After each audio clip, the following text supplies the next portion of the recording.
Hello dear student, स्वागत है आप सभी लोग का Angad research classes YouTube channel में।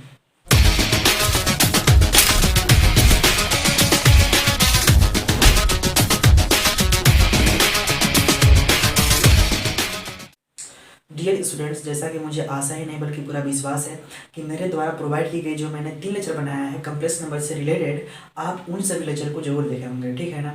और इसी आशा के साथ मैं आगे बढ़ने का प्रयास कर रहा हूँ। लेकिन आगे बढ़ने से पहले आप लोग को मैं बता देना चाहता हूँ कि जो कम्प्लेक्स नंबर में जो कोणांक और मापांक होता है ना, यानी कि मापांक यानी कि मॉडुलस और कोणांक यानी कि आर्गुमेंट जो होते हैं, इस चैप्टर की जान है। और इसलिए मैं कह रहा हूँ कि आप लोग ध्यान से बेहतर ढंग से समझने का प्रयास कीजिएगा। मैं आप लोग का बेसिक कंसेप्ट क्लियर करने का पूरा प्रयास करूँगा, ठीक है ना दोस्तों। चलो हम आगे बढ़ते हैं इसी क्रम में। लेकिन एक बात और बताइए कि आप सभी लोग कार्तीय तल के बारे में जानते हैं। कार्तीय तल कहीं पढ़े होंगे, किसी बिंदु को हम प्रदर्शित करते हैं उस पर, ठीक है ना। देखो कैसे होता है कि मान लो कि ये हमारा कार्तीय तल है, ठीक है ना जी। ये हमारा कार्तीय तल है, ये बिंदु है हमारा क्या, इसको इस बिंदु को बोलते हैं मूल बिंदु। क्या बोलते हैं? ये हमारा मूल बिंदु है, ठीक है ना जी। ये हमारा x अक्ष है और हमारा y अक्ष। तो ये x हो गया और ये x डैश, ये y है तो ये y डैश अक्ष। x अक्ष को हम भुज के नाम से जानते हैं। क्या है? ये हमारा भुज है, आप लोग को ये चीज़ पता होगा। और y को हम कोटि के नाम से जानते हैं, ठीक है। ये बात और बता दे रहे हैं आप लोग को। हम जो कि चलना यहाँ से प्रारंभ करते हैं, यक्स अक्ष से हम चलना प्रारंभ करते हैं, ऐसे ऐसे ऐसे ऐसे घूमते घूमते यहाँ पर, तब जाकर के यहाँ पर आते हैं, ठीक है ना। यानी कि हम चलना कहाँ से प्रारंभ करते हैं? हम यक्स अक्ष से चलना प्रारंभ करते हैं। इसीलिए हमारा ये प्रथम चतुर्थांश हो गया, ये दूसरा चतुर्थांश हो गया, ये तीसरा चतुर्थांश हो गया और ये हमारा चौथा चतुर्थांश हो गया। यानी पहले ये आएगा, फिर ये, फिर ये, फिर ये, ठीक है ना। इतना समझ में आता है। मान लिया कि आपको कोई बिंदु दे दिया कि 5,3 ये हमारा बिंदु है, ठीक है ना। इसको कार्तीय तल पर प्रदर्शित कीजिए। तो आप लोग क्या करते हैं? कार्तीय तल पे आप ये देखिए दोनों पॉजिटिव है, हमारा प्लस में है, ठीक है ना जी। 5 और 3 दोनों प्लस में है। तो मान लीजिए कि प्लस हमारा यही होगा हमारा चतुर्थांश यानी फर्स्ट वाला। इस पर एक पॉइंट मान लीजिए कि ये हमारा बिंदु है, ठीक है ना। ये बिंदु है कोई, और इसी बिंदु का निर्देशांक हमने मान लिया कि 5,3 है। क्या है? 5,3 है, ठीक है ना जी। अब दरअसल 5,3 है तो 5 कह रहा है कि हम x अक्ष के निर्देशांक हैं, और जो 3 कह रहा है कि हम y अक्ष के हैं, ठीक है ना। जो पहला वाला होता है ये x अक्ष को प्रदर्शित करता है और जो दूसरा वाला होता है वो y अक्ष को, ठीक है ना। यानी कि मान लिया कि 1 2 3 4 5, यानी कि 5 या 4 या 3 2 1, यानी कि x लेके 5 तक, यानी कि x अक्ष पर 5 दूरी हमने चला है। इसके कहने के ये जो कह रहा है इसके अनुसार जो 3 का मतलब कि हम y अक्ष पे 3 बिंदु तक चला है, यानी कि 3 बिंदु 1 2 3 मिला दीजिए, ठीक है ना। तो ये जो बिंदु का निरूपण हो गया, इस पर प्रदर्शित हम लोग कर दिए, ठीक है ना। ये हमारा कार्तीय तल के विषय में बात कर रहे थे। कार्तीय तल में हम लोग ऐसे करते थे। जब कार्तीय तल में ऐसे करते हैं हम लोग, तो भाई कम्प्लेक्स नंबर जब हम पढ़ेंगे तो कम्प्लेक्स नंबर में भी हम लोग कम्प्लेक्स तल के विषय में बात करेंगे, कम्प्लेक्स प्लेन के विषय में यानी कि सम्मिश्र तल के विषय में बात करेंगे। इस पर भी हम लोग क्या करते हैं, किसी भी कम्प्लेक्स नंबर को इस सम्मिश्र तल पर, ठीक है ना, रिप्रेजेंटेशन करेंगे। उसको भी हम ऐसे ही दिखाएंगे। कोई कम्प्लेक्स नंबर दिया रहेगा और उसको हम सम्मिश्र तल पर प्रदर्शित करेंगे। कैसे करेंगे इस बारे में हम लोग पहले जान लेते हैं, ठीक है ना। एक बात और बता दे रहे हैं, जो सम्मिश्र तल है इसको हम आर्गेंड तल के भी नाम से जानते हैं, ठीक है ना जी। सम्मिश्र तल को हम आर्गेंड तल के भी नाम से जानते हैं। सम्मिश्र तल को इंग्लिश में कम्प्लेक्स प्लेन कहते हैं, ठीक है। और जो आर्गेंड तल है इसको हम इंग्लिश में आर्गेंड प्लेन के नाम से जानते हैं, ठीक है ना। ये दोनों एक चीज़ है, एक ही है, बस नाम अलग अलग है, ठीक है। तो हम देखिए सम्मिश्र तल के विषय में जान लेते हैं कि मान लीजिए थे हमारा कोई कम्प्लेक्स नंबर दे दिया गया है कि z = x + i/, ठीक है ना। ये हमारा कोई कम्प्लेक्स नंबर है, तो इसको कहेगा कि भाई हमको सम्मिश्र तल पर इसको प्रदर्शित कीजिए। तो कैसे करेंगे? तो सबसे पहले हम जो हमारा कार्तीय तल है उसी तरह का सम्मिश्र तल भी हम बनाएंगे, इस तरह का, ठीक है। दोनों सेम ही रहता है। ये हमारा x अक्ष हो गया, ये हमारा y अक्ष हो गया, ये x डैश और ये y डैश। इतना तो आपको समझ में आता ही है। लेकिन z = x + i/y है, तो इसको कैसे प्रदर्शित करेंगे हम, ठीक है। तो सबसे पहले इस कम्प्लेक्स नंबर का हम क्रमिक युग्म निकालते हैं। क्या निकालते हैं? क्रमिक युग्म ना जी, क्रमिक युग्म निकाल लीजिए। तो हमारा x और y जो है ये हमारा क्रमिक युग्म है। क्या? x और y दोनों क्रमिक युग्म है, निकाल लिया ना, हमारा क्या है x, y। तो क्या करेंगे, इस बिंदु को यहाँ पर कोई बिंदु मान लीजिए, अब इसका नाम दे दीजिए x, y दे दिए ना जी हम लोग। इसका मतलब कि x अक्ष पर हम x दूरी चले हैं और y अक्ष पर y दूरी चले हैं, यही कह रहा है। हम प्रदर्शित कर देंगे, दिखा देंगे इस तरह से। ये हमारा क्या हो गया, ये हमारा y हो गया, अब ये हमारा x हो गया, ठीक है। ये हमारा मूल बिंदु O हो गया। इतना तो आप लोग को पता हो ही गया होगा, ठीक है ना। लेकिन ये तो हम, लेकिन आप लोग को कोई क्वेश्चन दे दिया जाए कि भैया आप लोग कीजिए कि z इक्वल टू दे दिया गया है 4 + 3i, ठीक है ना जी, 3i। इसको हमें क्या करना है, सम्मिश्र तल पर प्रदर्शित करना है, कम्प्लेक्स प्लेन पर इसको प्रदर्शित करना है। तो कुछ नहीं करना है, सबसे पहले इसका क्रमिक युग्म निकाल लीजिए, यानी कि z का क्रमिक युग्म जब निकालेंगे हम, क्रमिक युग्म, ठीक है ना, तो क्या होगा आप लोग को अभी हमने बताया है कि 4 और 3 होगा, 4,3 ये होगा ना जी। यानी जो 4,3 है, इसको हम इसी तरह का एक बना करके इसको दिखा देंगे। कैसे दिखाएंगे तो भी देख लीजिए आप लोग। क्या करेंगे हम लोग, 4 3 है ना, यानी कि एक इस तरह का हम कम्प्लेक्स प्लेन बनाएंगे। ये हमारा क्या बन गया, ये हमारा कम्प्लेक्स प्लेन है। और इसी पर एक बिंदु मान लीजिए यहाँ पर, ठीक है, 4,3, इसको नाम दे दीजिए 4,3, ठीक है ना। अब इसी का हम लोग निरूपण कर लेते हैं। कैसे करेंगे, यानी कि हम x अक्ष पर 4 दूरी चल रहा है, ठीक है ना। ये इसका मतलब ये है कि x अक्ष पे 4 दूरी चल रहा है, यानी कि 1 2 3 और 4, यहाँ पर ये 3 2 1 और 3, यानी y अक्ष पर 3 दूरी चल रहा है, यानी कि 1 2 3, यानी 3 यहाँ पर 2 वहाँ पर 1, यानी कि प्रदर्शित हो गए, ठीक है ना जी। इस तरह से आप लोग कर लेंगे, ठीक है। तो सबसे पहले इसको नोट कीजिए, इसके बाद आगे समझाते हैं ना। इसी क्रम में हम सभी लोग आगे बढ़ते हैं, ठीक है ना। देखिए मैं अब बताऊंगा आप लोग को मापांक और कोणांक, ठीक है ना जी। मापांक और कोणांक जरा ध्यान से समझना, क्योंकि इस चैप्टर का बेस है, इस चैप्टर का जान है, ठीक है ना। कोणांक मापांक इस चैप्टर का जान है, ठीक है। तो देखिए सबसे पहले ये बताइए, हमने मान लेते हैं कि z equal to x plus I Y है, ठीक है। हमारा ये कॉम्प्लेक्स नंबर है कोई। तो सबसे पहले मॉडुलस कोणांक निकालने के लिए, यानी कि मापांक कोणांक निकालने के लिए सबसे पहले हम वही काम करेंगे, हम सम्मिश्र तल पर इसे पहले दिखाएंगे, ठीक है। x और y को दिखाएंगे, यानी कि z equal to x plus I Y है, तो इसका क्रमिक युग्म क्या होगा हमारा, x, y होगा, यही ना होगा जी। तो देखो हम बिंदु मान लीजिए कि यहाँ पर हमारा x, y है, हमारा क्या है x, y है, ठीक है। तो हम इसको x अक्ष पे हम इस तरह से लाइन खींच दीजिए और y अक्ष पे इस तरह से, ठीक है ना। तो जरा देखिए ये कह रहा है कि हम x अक्ष पे चली गई दूरी है, जो x है बता रहा है कि हम x अक्ष पे चली गई दूरी है, हम क्या बता रहा है x यहाँ पर, ठीक है। यहाँ से यहाँ तक की दूरी हमारा x है। जो y है ये कह रहा है कि हम y है, यहाँ पर चले गए दूरी है। लेकिन जब यहाँ से हम मूल बिंदु को हम मिलाएंगे, यहाँ से इस तरह से मूल बिंदु को जब मिलाएंगे हम इस तरह से, ठीक है। तो देखिए ये हमारा क्या हो गया, ये टोटल हमारा x हो गया, और ये हमारा क्या हो गया, ये हमारा y हो गया। और यहाँ पर कुछ कोण बनाता है, थीटांश कोण, ठीक है। तो देखिए जो कोण बनाता है ना यहाँ पर, इस कोण को हम बोलते हैं कोणांक। क्या बोलते हैं, कोणांक। कोणांक यानी कि आर्गुमेंट, जो कि यहाँ पर बताया गया है कि ये कोणांक हमारा आर्गुमेंट है, ठीक है ना। ये हमारा जो थीटा बना रहा है कोण, ये हमारा आर्गुमेंट है, यानी कोणांक है, ठीक है। लेकिन जो यहाँ से यहाँ तक सीधी लाइन हमने खींचा है, यानी इस मूल बिंदु से लेकर यहाँ तक जो सीधी लाइन हमने खींचा है ना, इसको हम लोग मापांक कहते हैं। कौन सा चीज, मापांक कहते हैं, मापांक। ये हमारा क्या है, मापांक है। इस बात को ध्यान में रखना। एक बात और बता दे रहा हूँ कि मापांक को हमेशा आर से, ठीक है ना, या मॉड ऑफ जेड से प्रदर्शित करते हैं। किससे किससे, आर से, चाहे तो मॉड ऑफ जेड ना। मापांक को हम आर से दिखाते हैं या मॉड ऑफ जेड से भी प्रदर्शित करते हैं मापांक को, ठीक है ना। ये हमारा मापांक का एक प्रदर्शित करते हैं। लेकिन एक बात बताइए, यहाँ से हम मापांक यानी इसकी वैल्यू निकालेंगे, यानी मॉड ऑफ जेड की, तो कितना होगा, इसका हम कुछ नाम ले लेते हैं, ठीक है ना। ये मान लीजिए ओ है, यहाँ पर ए है, और यहाँ पर मान लो बी है, ठीक है ना। तो देखिए हमारा समकोण त्रिभुज बन रहा है हमारा, देखिए यहाँ पर 90 का कोण बन रहा है कि नहीं। तो देखिए यहाँ पर जब 90 का कोण बन रहा है, तो इसमें समकोण त्रिभुज में हम पाइथागोरस प्रमेय लगा सकते हैं, ठीक है। जब पाइथागोरस प्रमेय लगाएंगे हम लोग पाइथागोरस प्रमेय से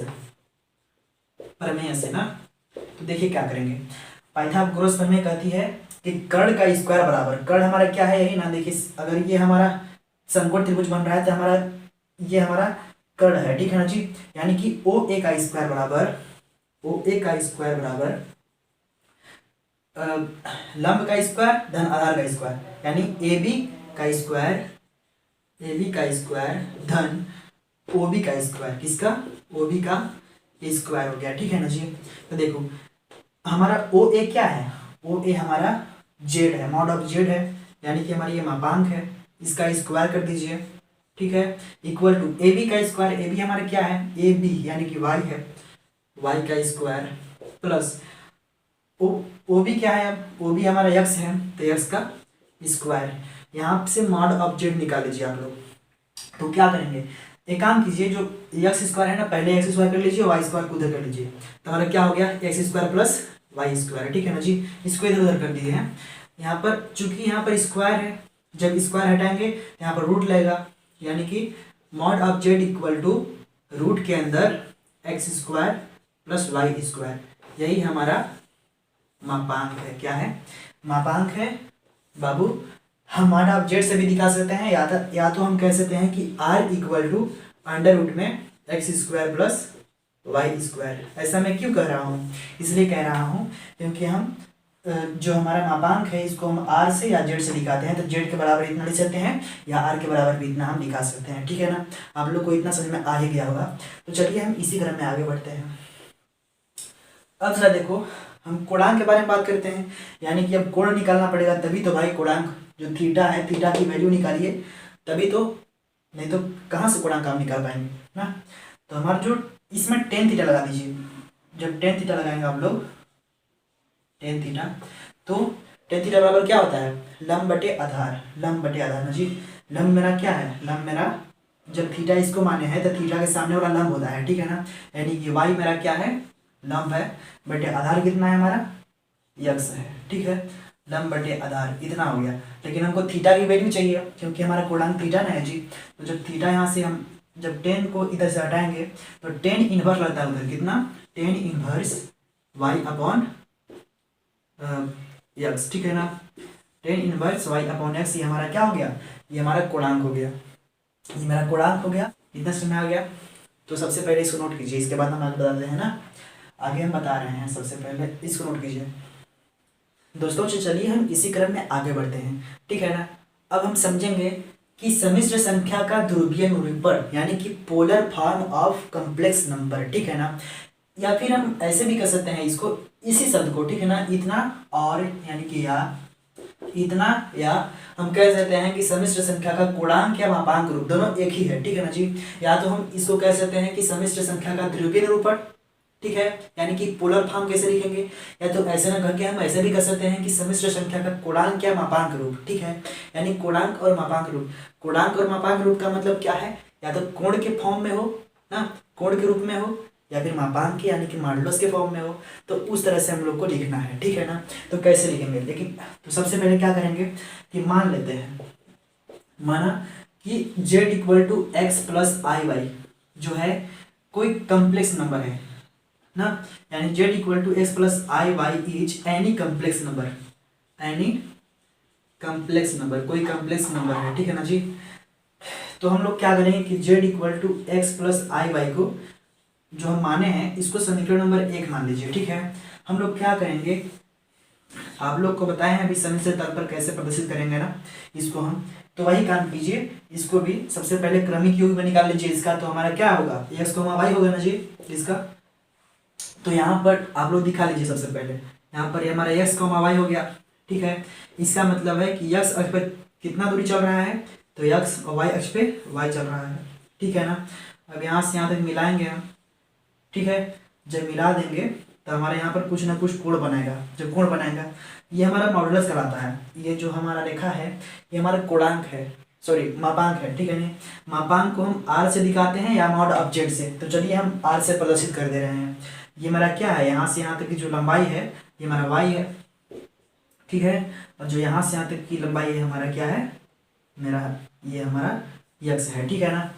तो हमको जो पोलर फॉर्म में लिखना है, यानी कोणांक के मापांक रूप, यानी पोलर फॉर्म का मतलब होता है या तो कोण और कोण के रूप में लिखना है और मापांक के रूप में लिखना है, ठीक है ना। यानी कि कोण यानी थीटा के मान निकालना है और आर के मान यहाँ से निकालना है। तो हम लोग क्या करेंगे, जब साइन थीटा लगाएंगे, इसमें ए है, ये बी है, इसको सी मान लीजिए तीनों बिंदु को। तो हम लिखेंगे समकोण त्रिभुज ए बी सी में, ठीक है ना। इसमें निकाल लीजिए, हम जब साइन थीटा निकालेंगे, साइन थीटा थीटा ना, तो साइन थीटा बराबर क्या होता है, लंब बटे कर्ण, यही ना होता है जी। तो लंब कौन सा होगा इसमें, थीटा के सामने वाला लंब कहलाता है और कर्ण हमारा ये हो गया लंब बटे कर्ण, यानी कि वाई बटे आर, साइन थीटा बराबर वाई बटे आर, समझे। यानी कि यहाँ से हम वाई का मान निकालेंगे, वाई का जब मान निकालेंगे तभी इसमें रख दीजिएगा, तो हमारा थीटा और आर के रूप में हो जाएगा। जब यहाँ से वाई का मान निकालेंगे आप लोग तो क्या होगा बताइए, यहाँ से वाई का मान निकालिए तो आर है ना, साइन थीटा के साथ मल्टीप्लीकेशन करेगा तो आर साइन थीटा, तो वाई का मान कितना निकल गया, आर साइन थीटा, ठीक है ना। अब देखो हमारा वाई का मान तो निकल गया, अब यस की मान निकालना है। तो यस यानी कि ये आधार है, आधार बटे कर्ण यानी कि कॉस थीटा, क्या कॉस थीटा, इसलिए हम लिखेंगे कि कॉस थीटा इक्वल टू आधार बटे कर्ण, आधार क्या है यहाँ पर यस है और कर्ण कितना है आर है, यानी कि यस बटे आर। अब यहाँ से यस की वैल्यू फाइंड कर लीजिए, तो क्या होगा, एक्स बराबर हमारा हो जाएगा आर कॉस थीटा, ये होगा, ठीक है ना जी। तो हमारा एक्स और वाई के दोनों को वैल्यू मिल गई है।